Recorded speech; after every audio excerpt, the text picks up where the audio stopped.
Hello, I'm Oh Tae-min. In 2014, I stumbled upon Bitcoin by chance, became fascinated by its world, and since then, I've stopped everything else to study it, write, give talks, and run related businesses. When you hear Bitcoin, what comes to mind? Tulips, scams, bubbles, money laundering, speculation. Don't these negative ideas pop up first? And even Nobel Prize-winning economists we respect often say Bitcoin will someday be worth zero, so we should stay away from it, right? But then you keep hearing stories of people making money with Bitcoin, and it gets confusing who's actually right.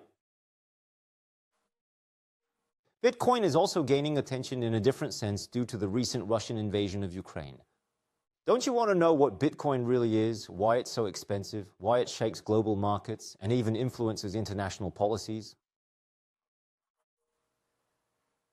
Ever since I discovered Bitcoin, I've encountered numerous obstacles while attempting to explain it to others. People don't look deeper into Bitcoin because they're stuck in a few assumptions they've made themselves. This is just a piece of code made by an ordinary person, but since it's called a coin, economists naturally see it as something that doesn't fit the traditional concept of money at all. No one even knows who made it, but the price just keeps going up. What is this? Is it a scam? That's the easiest way to think. But I'm not telling you to buy Bitcoin.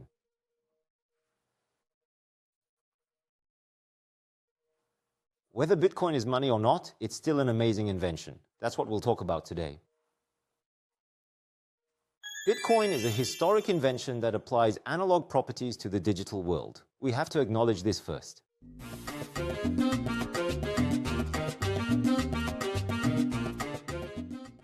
Is the idea of an original even possible with digital files? As far as I know, you can't really tell the original from a copy, so in the digital world, there's no such thing as an original. At least that was true before a person named Satoshi Nakamoto invented Bitcoin. There is an 8-page paper that first introduced Bitcoin. When I read that paper, I realized this wasn't something I could judge easily with what I knew, so I started studying it. The paper itself was so clear and really impressive. If you have time, I recommend reading it too. It's okay, even if you don't understand everything. You could say that the paper was written to solve just one problem. And that singular problem is exactly what we call double spending. Double spending means I give money to you, and then I give the same money to someone else. For example, it's like John giving $50 to Emily, and then giving the same money to Sarah. Of course, you can't do that with paper money. Once you give it, it's Emily's. But in digital form, you can do it as much as you want, because there's no difference between the original and the copy.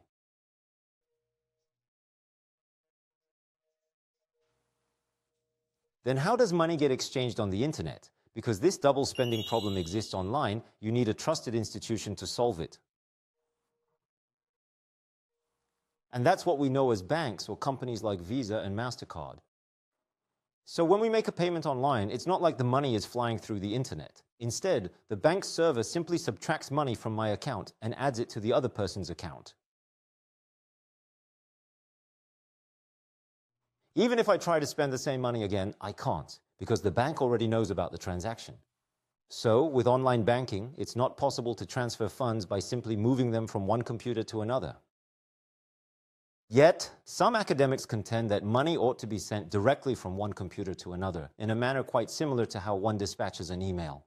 I'll explain in the next lecture why I think that way. But for now, just know that people have been trying for decades to answer this question. Can we really do it? This is the double spending problem.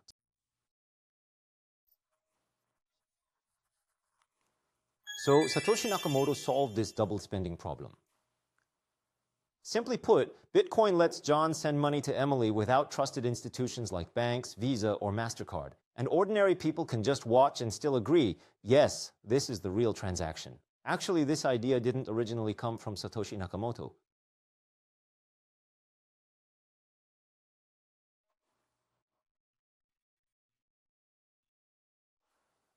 People thought about this problem and came up with an idea. Why not create something like a registry office? You know the real estate registry office we have here, right?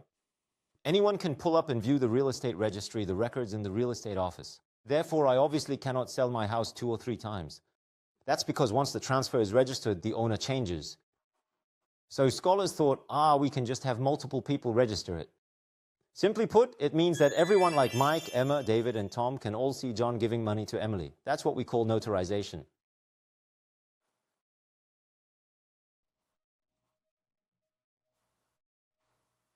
But Satoshi Nakamoto already knew that this wouldn't fully solve the problem. The reason is simple, because it can be bribed.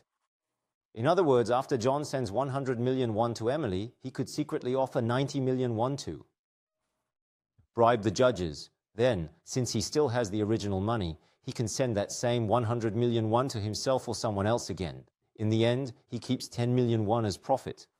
And the people who were supposed to judge or verify the transaction get paid through bribery, so there's no way to stop this kind of collusion. Since there's no way to stop this bribery, Emily wouldn't trust the money John sends digitally in the first place. Then how did Satoshi Nakamoto prevent these judges from being bribed? You've heard of the word mining, right? Actually, the word mining can cause some misunderstanding about Bitcoin. It makes people think of pickaxes and digging, right? But you don't need any pickaxes at all. Anyway, the reason it's called mining is because people who take part in the verification process get rewards. And what's the reward? They get Bitcoin as an incentive. So when John sends Bitcoin to Emily, people like Mike, Emma, or David who verify the transaction each get a bit of Bitcoin as a reward. You might think, isn't that just a simple idea? But actually, it's incredibly revolutionary. Let's imagine it again. John sends money to Emily, then tries to cancel it and bribe people like David, Emma, or other random participants who took part in the verification. But in this system, they don't get bribed. Is it because they're nice? No. The reason they don't get bribed is because they're selfish. In other words, if I take a small bribe from John and help him double spend, what will happen to the Bitcoin system? Yes, people will lose trust in it. People who believed, Bitcoin can't be hacked or double spent, will start selling it like crazy. And what will happen to the price of Bitcoin? It will crash. But what do the people who took part in the verification hold? Yes, they each hold some Bitcoin as a reward. But when the price crashes, these people take a loss. Well, losses can happen, and maybe the bribe could be bigger than the loss. But here comes what we call a piece of art. Yes, there's an elegant trick here. The people who take part in the verification have to spend their own resources. You don't get Bitcoin just by taking part in the verification. To join as a verifier in this system, you have to spend something. What do you spend? Yes, electricity costs. That's why Bitcoin mining requires a huge amount of electricity. Since they have to use their own computers and electricity, the coins they earn aren't free at all. They spent money to earn it, but now they're getting bribed by a dishonest trader. Even if the bribe is tempting, once the price crashes, they can't recover the electricity costs they already spent. So bribery just doesn't work here. Everyone knows this, so people can trust that John can't bribe the verifiers, and they feel safe accepting the money. What's important is that in the Bitcoin paper, Satoshi Nakamoto didn't care at all about price swings. Surprisingly, that wasn't a problem for him. The people who read that paper back in 2008, whether cryptographers or casual readers, didn't see the price swings as a problem either.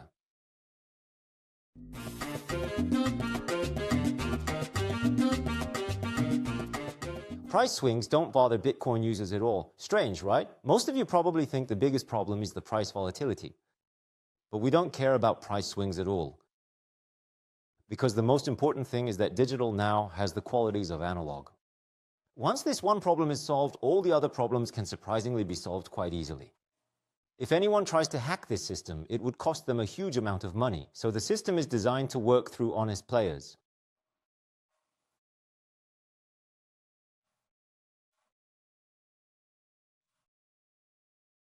Since both the traders and the verifiers act honestly, the whole system is considered honest, and later this was proven mathematically. But although Satoshi Nakamoto didn't say it openly in the paper, there was one problem he struggled with during the first year or two while building the Bitcoin community. Let me ask you this question again. why don't the verifiers in Bitcoin transactions get bribed? Is it because they're selfless? No, it's because they're selfish. They don't want to lose money, so they avoid getting bribed. But think about this. What if it's the government? Let's say the US Federal Reserve, China's central bank, or the Bank of Korea really hate the Bitcoin system. So they want to destroy the Bitcoin system or damage its trust. Then they could spend money and electricity to secretly join the system, pretending to be honest verifiers.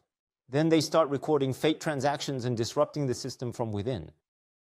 When the coin price drops, these people are still happy, even after spending electricity. Why? Because their goal was to destroy the system from the start. You see what I mean, right? Yes, this wasn't something Satoshi Nakamoto mentioned in the early days. Because if he mentioned it, that kind of attack could actually happen. So he stayed silent, but he knew about it, and he quietly waited.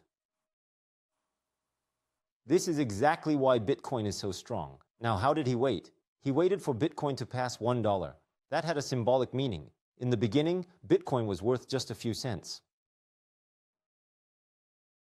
As many of you already know, there was that famous story, was it 20,000? No, 10,000 Bitcoins was sent to buy 2 pizzas back then. People traded it just for fun, and we now call it Pizza Day to celebrate the first transaction. But it also causes a lot of misunderstandings. The newspapers treat it like a fun story, but the person who sold the pizza was a teenager in England. So people think the guy who got 10,000 Bitcoins back then should be a billionaire now. But that's not true at all. He sold them for about 10 times the price. Yes, and everyone knows who he is. But because people treated it like a joke, Bitcoin couldn't pass $1. Still, Satoshi Nakamoto kept patiently explaining Bitcoin through emails and waited. What was he waiting for? He was waiting for Bitcoin to gain real value, and that meant reaching $1. People think it would be huge news if Bitcoin reached $100,000, but honestly that's not as big as when it first passed $1. Why? Because crossing $1 meant Bitcoin finally had real value. That moment changed everything.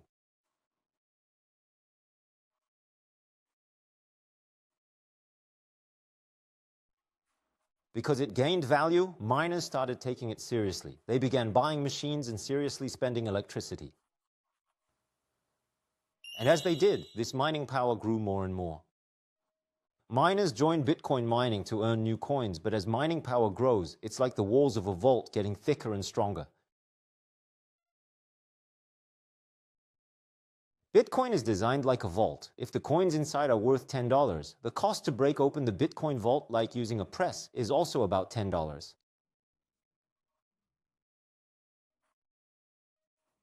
Some people misunderstand Bitcoin. They think Satoshi Nakamoto simply invented the password or key to this Bitcoin vault.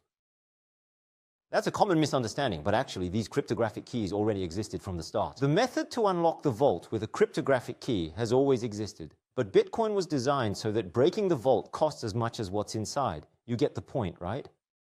But here's the problem. Powerful governments like the US or China could break the vault, even if it costs more, like spending $10 billion to get $1 billion inside. But at some point, there's no machine on Earth strong enough to break this Bitcoin vault anymore. And that's exactly where we are now. At this very moment, there isn't a single country that can break the Bitcoin system. Why? Because the vault is simply too heavily fortified. Not only can a single country, even one as determined as the United States, not break it, but even an alliance of several countries can't.